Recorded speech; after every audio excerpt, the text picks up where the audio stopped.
Hey, bosses, thanks for joining me today. I am Liza Sivek, and this is Marketing Myths and Magic Podcast. I really appreciate you joining me today, and we are going to get right into it. But first, I want to ask you to please download, subscribe, and follow along with this podcast. We've got lots of great information, and I would love to see you here every week.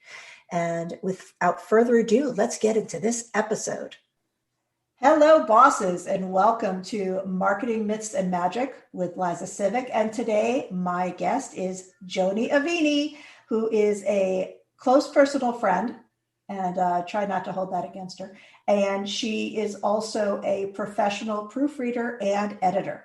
So we're going to be talking about the importance of proofreading and editing and why it's important, what you should look for, and why she has a job, because I know that the older I get, the less I could spell. So we're going to talk about why that's important, obviously, for marketing today. So first of all, tell me a little bit about your background and how you came into proofreading and editing. Thanks, Liza. It's great to be here with you. I've always loved words. I've always loved reading, and I've always loved making fun of the silly bloopers that I find in written materials. In fact, when I was a kid, my father and I used to get a local publication, and I think it was his American Legion newsletter. And it was so filled with typos and misspellings that were hilarious. And we used to look forward to getting that every month and making fun of it. So that was from a very young age. And then as I got older, I went into advertising. I went to Boston University and I majored in communication.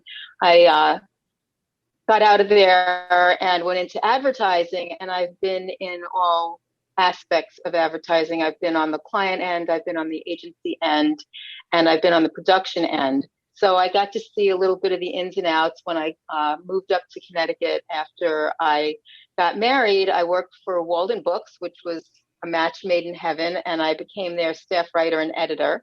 And then when I had my kids, I decided to go out on my own and start a home-based business, which at that point in 1988 was unheard of. So I was stepping into new territory, and I started freelancing. I started out with one proofreading client and one writing client, and it just kind of moved on from there by word of mouth. It's been quite a ride, but I love it. So basically, you were a pioneer in the work from home, stay-at-home mom genre. And did you have a lot of issues with people saying, "Oh, you're home. You could just go do this for me. You could just watch my kids," right? Yeah, that's still a problem, I think. But did you have a problem with it then? In fact, that was a big problem. In fact, I had friends who didn't take me seriously. They didn't understand what working from home was all about, and that I was actually working and not sitting around and watching soap operas. I think that after everyone being home in the pandemic and working from home, that attitude is going to change. But it was still a problem for a lot of people until recently. And now I think everyone's really going to appreciate that a lot more. So on the proofing and editing background, what would you say is the biggest misconception you hear about the need for proofreading and editing services? The biggest misconception is that it isn't needed because they can look at it internally, or my worst nightmare phrase, the client wrote the copy. You know, it's perfectly okay to write your own copy as long as you have somebody look at it afterwards. That goes for absolutely everybody. And that is one of the biggest myths we've been addressing in this podcast, is that we all have these conceptions of, you know, what's needed and what isn't until we have somebody look at it outside from a professional point of view, whether it be images or text or content. Write your own copy, but let somebody take a look at it. It's okay if it's not perfect. And I think people are afraid of being told they're wrong about how they're writing. It's very personal. It's part of your identity. I don't like to think about it. Nobody does. I know writers who say they hate sending stuff to editors, but you know, they sell more books if they do. So It's a very common misconception, I would agree. I What's a do a lot common of error? Liza, I do a lot of writing, and I will not proofread my own writing. I don't like to do it because if I make a mistake, it's because I want to, darn it. I like the way that sounds. So it is very, very difficult to proof your own work. Writing is personal, even if you're not doing it creatively, even if you're doing factual writing, it's very personal. Unless you're, writing instructions for a manual, and, that's a whole different kind of thing. So what's a common error that you see people making? Like, what's a really common mistake that we all make?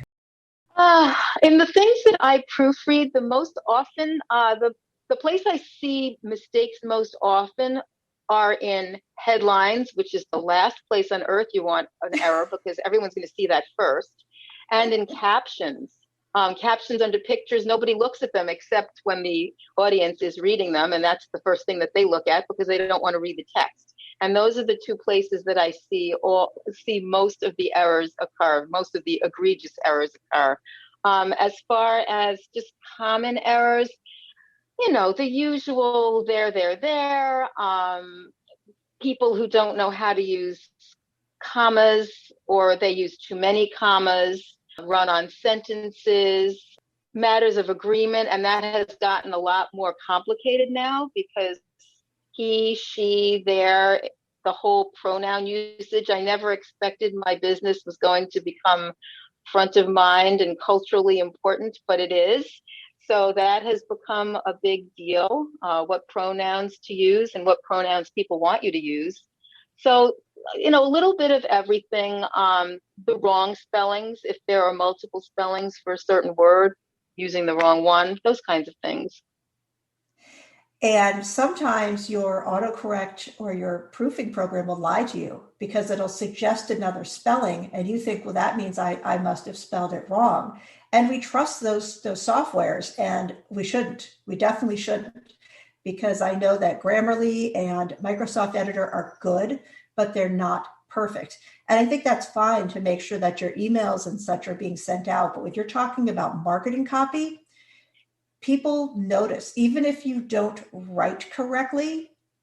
In my experience, and this is an unsubstantiated opinion-based opinion, not a survey or a scientific study, but in my experience, I see that people will write a certain way incorrectly, including myself with certain grammars, and I use too many commas. But when we see it written by someone else, it jumps right out at us. We know it's not right. We just can't tell you why. So that's an interesting thing that our brain does, and I'm not sure why that is. We'll have to get a psychologist on here to talk about that, or a linguist. But that's an interesting thing that our brain does. And when we read something, it automatically jumps out, hey, that's wrong. And to me, that's why I need proofreaders. That's why I need editors for my content. One of my most common errors that I do personally and always have is when I am writing something, I can read it out loud to myself to make sure I don't leave, two twos, T-O, in a sentence on a paragraph or something. But if I go in and make a last minute change on a caption, especially, or add something at the end, captions tend to be afterthoughts. That's what I don't go back and read out loud. And that's where my mistakes are. If something is pointed out to me by you or someone else, it's usually because I made the change last minute and forgot to go back and look at it one more time. And that's a really big fault of mine. I have no problem admitting my faults. And I always go back and try to look at things one more time, but things get missed. And that's why we need proofreaders, in my opinion. Is that something that you see a lot, that someone makes a change and then sends it back to you and you say, no, that's still wrong, or that people rush through things? Yes. And I've often said to my clients, rush is a 4-letter word, and that goes for them rushing to get a project done, and it goes for them asking me to rush to get their project done. This is a Proofreading is something that can't ever be rushed, and it's not going to get any better because technology makes it better. It's not going to get any faster because technology improves. And you mentioned earlier about Grammarly and spell check and all of those things, and those are good tools. So once I finish my two-step process of proofreading, which is the first time I read it on hard copy. I still print everything out. I'm sorry, trees, but I do. I print everything out and I read it on hard copy and I make my marks. Then I go back into the electronic file and I make my edits on either the PDF or the Word document. And I read it out loud. And that is a really, really crucial part of my process. I read everything out loud. My dog gets put to sleep every day when I read to him. It makes him very calm. And then I do run it through spell check just for the heck of it at the end. And sometimes it catches stuff that I didn't. So it is a good tool, but it isn't the only tool. Nothing is perfect. Even I'm not perfect, but we can get closer if we use a human being instead of just the technology tools. Right, because spell check is not perfect. Absolutely. I think we all know that. I think we all know autocorrect, or as my friends call it, autocorrupt, is not something we want to base our content on. We've talked about the mistakes everybody makes. We're talking about the ways to check on your own proofing, but don't always just go with your own gut unless you're an English major and an expert, and don't go with the software as your final word. The human editor is very necessary. So if the human editor is something that we're going to go to, I think the really important question next is, are you the grammar police? Are you going to come back and tell people you did this wrong, you did that wrong, and don't do that ever again? Because I think that what people are afraid of is being corrected. And I think it's intimidating for them to hire a proofreader or an editor because, like we touched on before, writing is personal. So what's your process? How do you let people know how to change their writing for the better? Well, I'm not really being hired to tell them how to change their writing per se, but instead to just point out areas where maybe something needs to be different. And a lot of times, and as you know, Liza, I like to use humor in a lot of my doings. So work is no different. And a lot of times I can kind of make light of something that I think might be taken the wrong way if I say it in a way that someone thinks I'm looking down on them. So, my normal comments are simply, putting an X through something and suggesting something else. But if there's ever a question, I always err on the side of maybe it should be this way, or do you think it might sound better if we said, rather than to just get the red pen and hack away. I don't like that. I didn't like it when I was a kid in school, and I don't like doing it to people now. On the other hand, they did hire me to do my job, so I know that there is a certain expectation that I'm going to do some of that, and they're going to see some of that.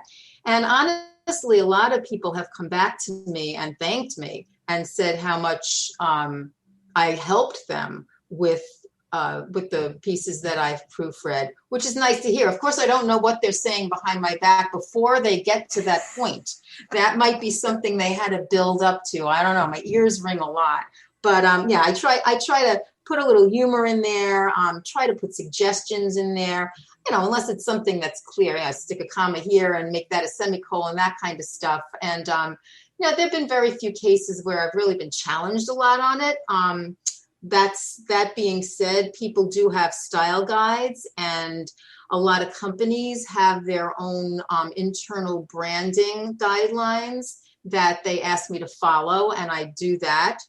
I don't always agree with a lot of the stuff that they like to do. But if that's what they're the ones who are paying me. So if that's the way they want to do it, that's fine. And that goes into the areas of, trademarks and companies that like to capitalize the word company when it refers to them, which I find a little snooty, but there are places that like to do that. Stuff like that. I'm not here to be the grammar police, and I get the memes all the time on Facebook about the grammar police and the grammar Nazis and all of that, and I just have to. But you're not dragging anybody away to, no, I haven't locked anyone up yet. Yeah. So this is, and here's the humor, and we haven't touched a lot on that, but if anyone was going to come up with a sarcasm font for Facebook, it will be Joni, and I appreciate her for that. And I think that a lot of people do think, oh, I'm writing on Joni's page, or, oh, I'm mutual friends with Joni with this person, and she's going to see what I just posted, and she's going to see my typo. I've not only said that myself, but I have seen other people that I don't even know on your page say that. And I think we're all very literally watching our P's and Q's, if you can excuse the old expression, and dotting our I's and crossing our T's and checking our autocorrect. So, we're always watching what we're saying, because we're a little intimidated by having the professional proofreader on there. But you don't run around with a red Sharpie fixing signage. I know you want to, but you don't actually run around with a red Sharpie fixing signage, correct? Oh, but I want to so badly. You're right, Liza. And I find typos everywhere. And I often bemoan the fact that even when I'm off duty, they haunt me. Signage really is the worst. And I wonder how a lot of the signage got erected. It's terrible. A whole group of people had to sign off on that. And then it had to go to the printer and the sign maker, and a whole lot of other people had to sign off on it. And it's hard for me to believe that no one saw some of what I see when I go to a kiosk at a hiking trail and start to read it and say, oh, why is this wrong? But there it is, and I can't not see typos. Even in books I read, ebooks are the worst offenders. Yes. There's typos all over. It's everywhere. But as far as like social media and things like that are concerned, I fall victim to it all the time, because I know I typed something correctly. And when I look at it later, it's auto-corrected into something that I never intended to say. So, and we all call you on that every time. Joni made an error. I've gone into things that are on my Facebook memories from 5 years ago, and I see a typo and I go in and correct it. I don't know if that really fixes it, but it drives me crazy. A personal thing. I understand. So you're not running around with a red marker. You'd like to, or at least for plausible deniability, we're going to say that's not you running around with a red Sharpie at all the hiking trails. And you are a geocacher. And for those who don't know what geocaching is, it's jokingly referred to as finding Tupperware in the woods with satellites. But Google it if you don't know what it is. It's like a worldwide scavenger hunt. And how many geocaches have you found?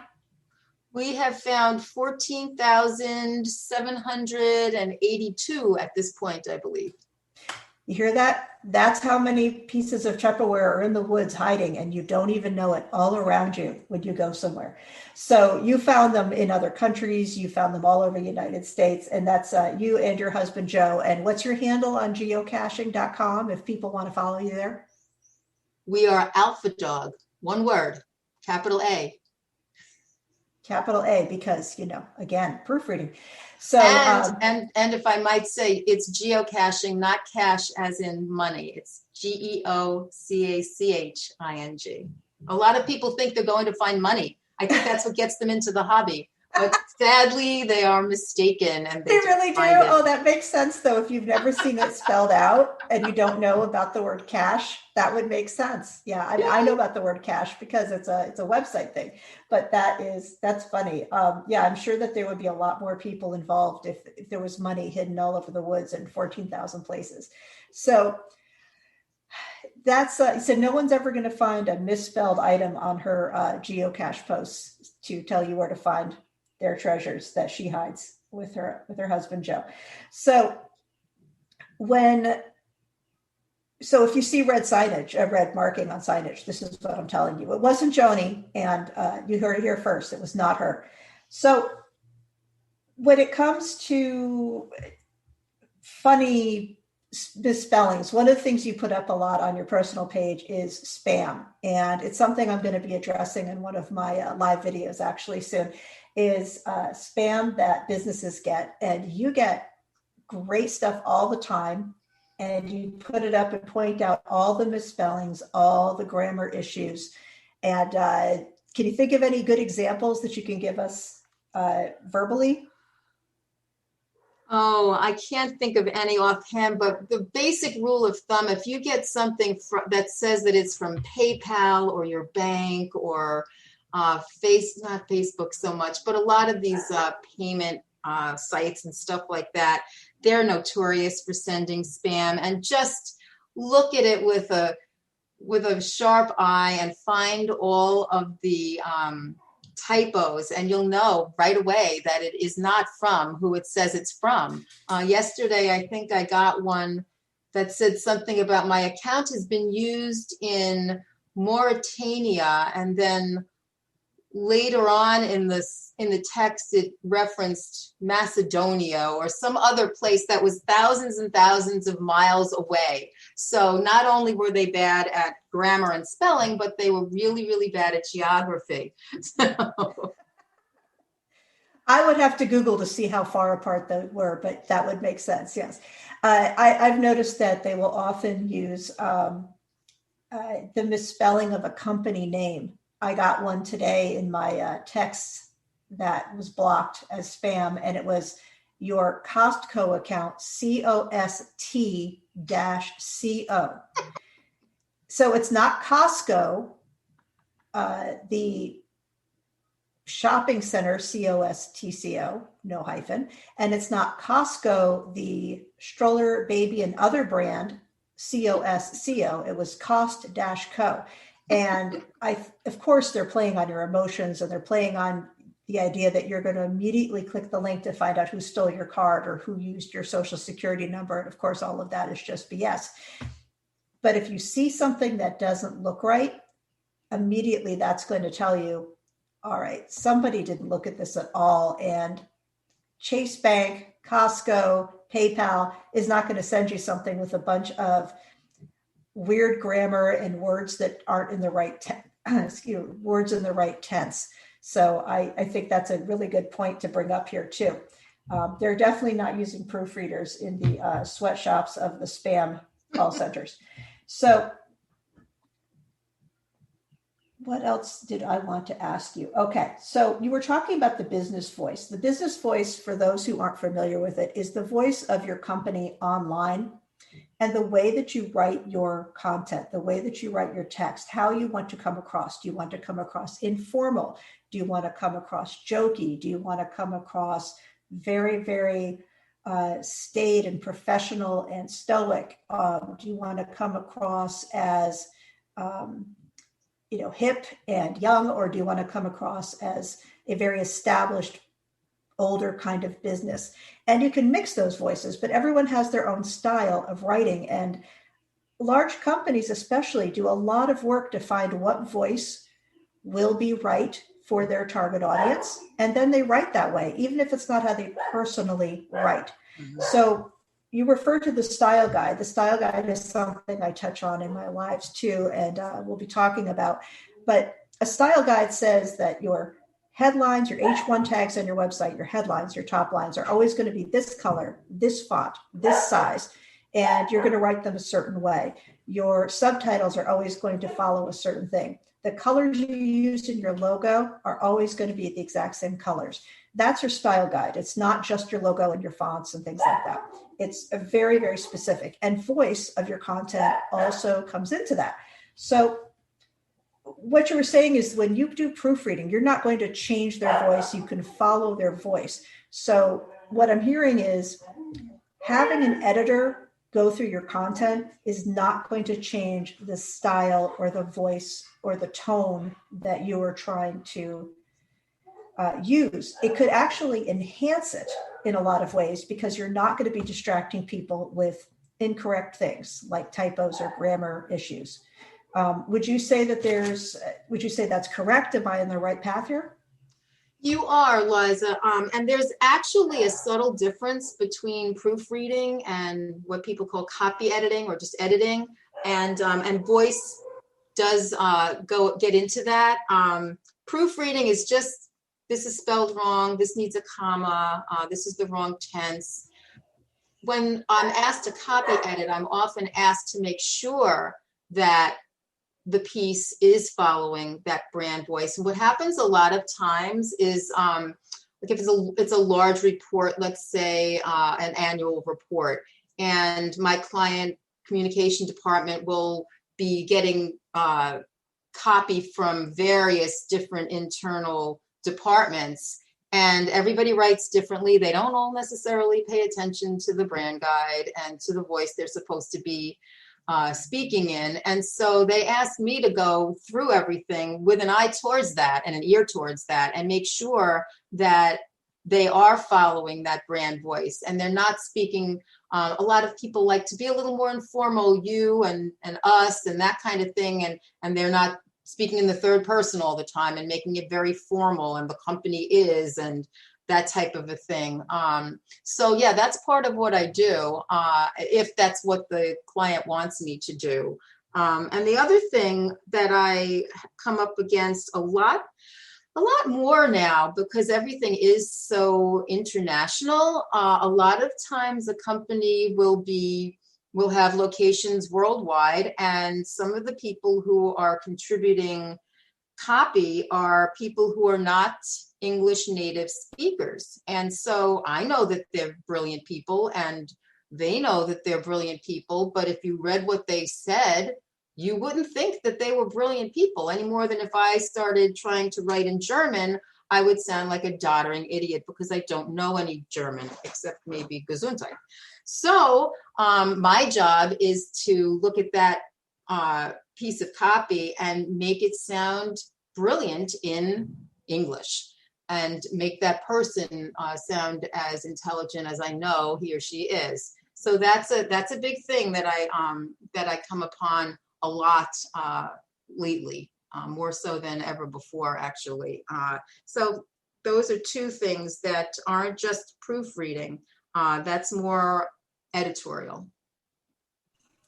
Now, that is a really good point, that you can make the content in your marketing, in your newsletters, on your website, even in your internal documents, a cohesive voice. Mm-hmm. When you have one editorial staff or editorial person looking at this from outside and following the style guide. That is an excellent, excellent point. Would you say that our writing skills as a society have gotten better or worse overall? Well, I knew you're going to love that question. I'm going to say this. I will always have job security. And I think I probably better leave it at that. And I think that a lot of people blame social media for that. Would you say there's a correlation?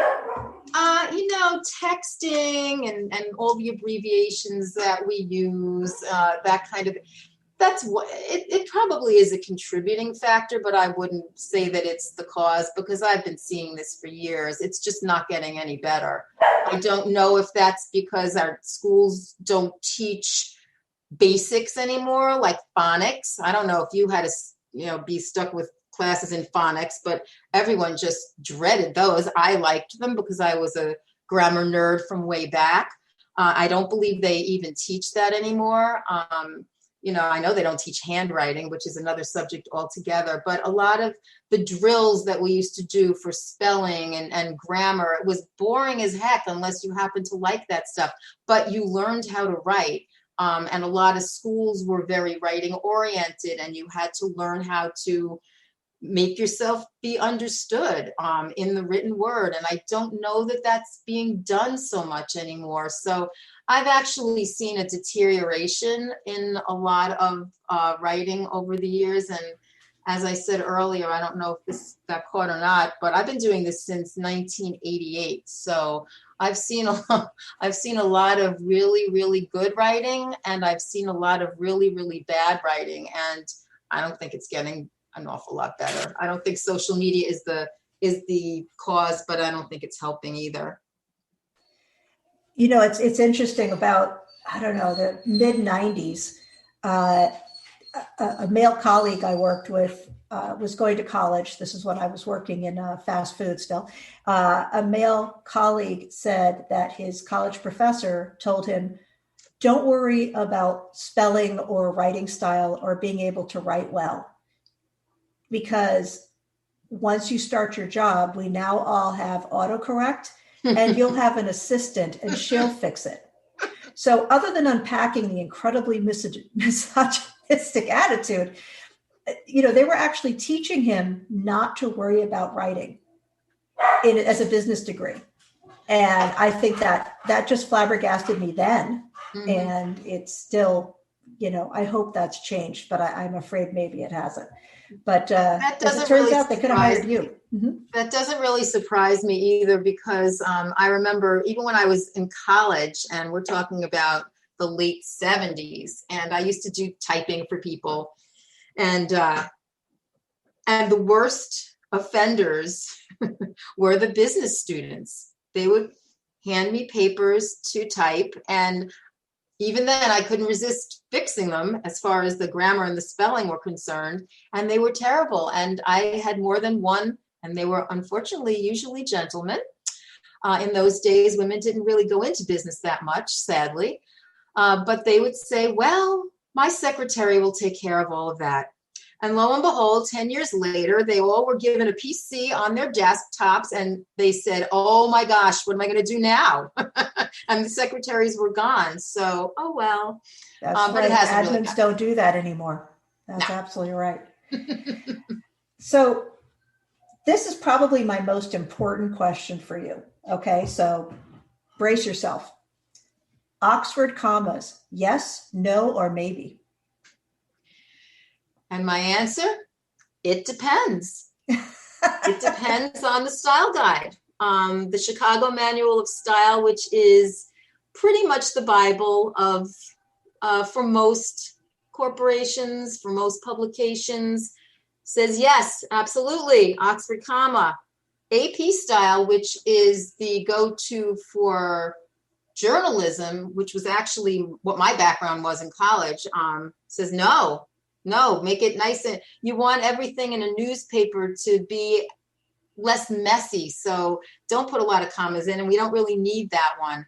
What I find when you don't use the Oxford comma is that there are sentences where the meaning might be questionable. So AP style would have you read each sentence and say, well, that one, you know, they might make a mistake with that one, so let's stick a comma in there. So it's kind of arbitrary. The Chicago says, no, always do it. This way you can't get it wrong. So I think a lot more people go with Chicago and with the Oxford comma. My kids were taught with Oxford commas. And I remember when they were first, that was maybe in the first 10 years of my business, and I was still kind of going back and forth. You know, this is a hot topic in the no, people will fight you. You know, people you really will fight you over the Oxford comma.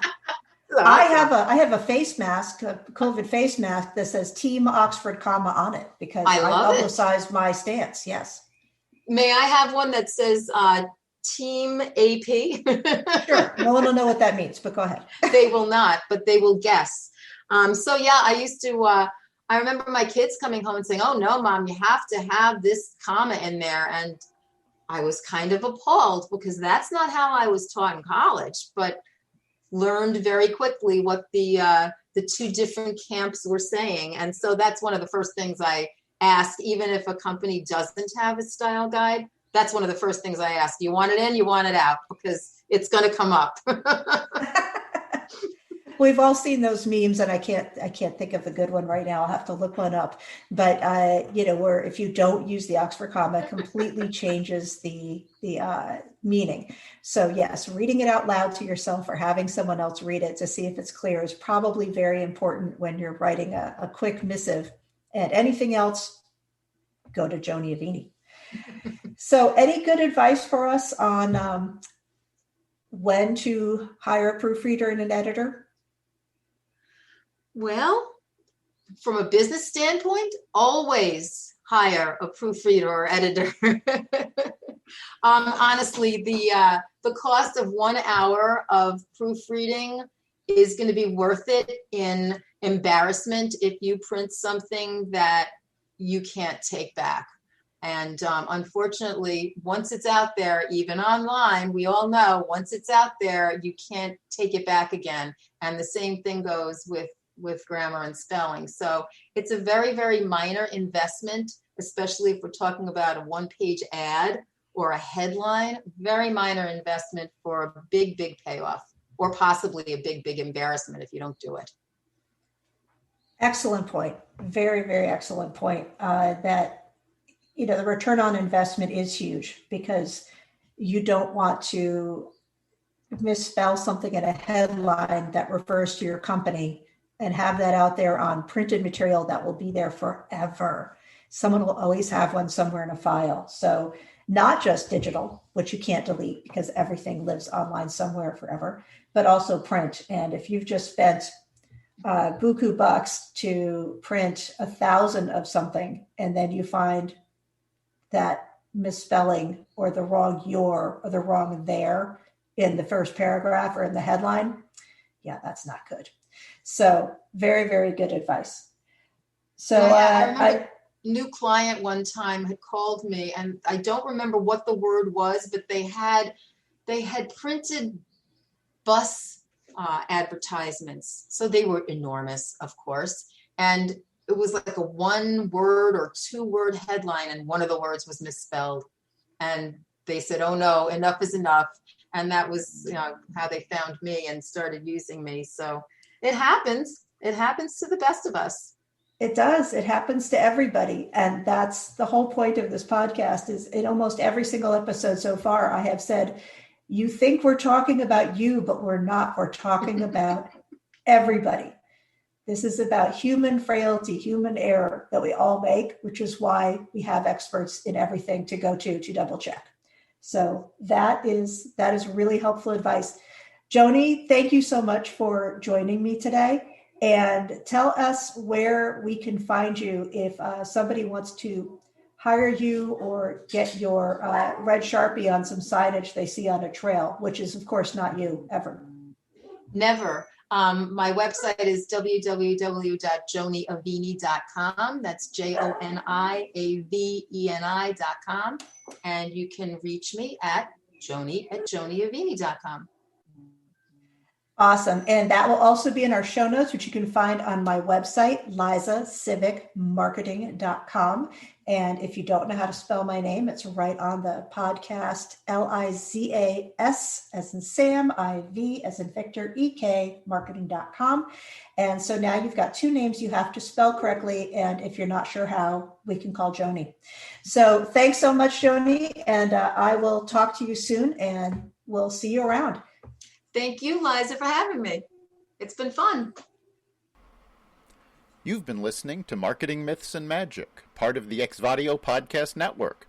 You can find us at xvadio.com/podcasts, as well as the Apple Podcasts app, Google Podcasts, Spotify, iHeartRadio, Stitcher, and wherever you find podcasts.